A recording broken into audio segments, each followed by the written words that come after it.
Uma das grandes dificuldades do aluno é a ideia da leitura. Infelizmente, o aluno brasileiro não tem um hábito de leitura. Quando você não tem uma leitura, a coisa do conceito fica dispersa. Os meus alunos que me conhecem sabem que eu sempre bato na tecla da ideia do conceito. Se você não souber o que é conceito, não adianta. A sociologia, ela pode ajudar o aluno na hora de uma redação pelo fato de você estabelecer a ideia dos conceitos. Se eu tenho um conceito sobre alguma coisa, se eu tenho uma leitura adequada sobre isso, de sentido sociológico, né, eu tenho uma chance mais adequada, eu tenho uma prática mais adequada de fazer uma boa redação.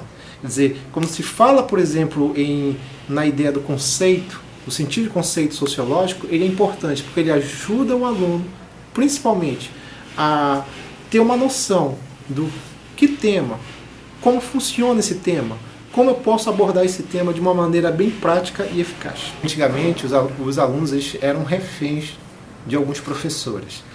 Por quê?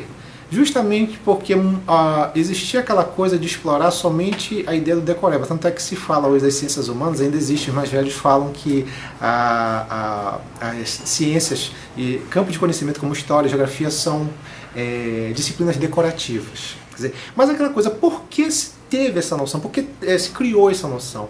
Porque quando ela foi dada, e mesmo nos processos seletivos, o sentido era ser decoreba.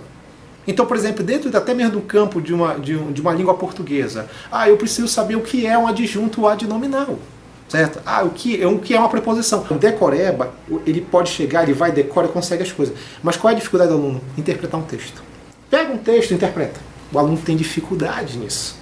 Para ele, muitas vezes é muito mais fácil a ideia de você saber o que é um adjunto adnominal, o que é uma preposição. Isso são decorebas. Mas você pegar um texto e interpretar, compreender, aí isso é mais complicado. Mas por que mais complicado? Deveria ser mais fácil, mas por que mais complicado? Porque eu não tenho o hábito da leitura. Fica difícil. Aí, na ideia, por exemplo, da sociologia, e como a sociologia pode ajudar o jovem, o aluno, na questão de uma redação, ele precisa conhecer os conceitos.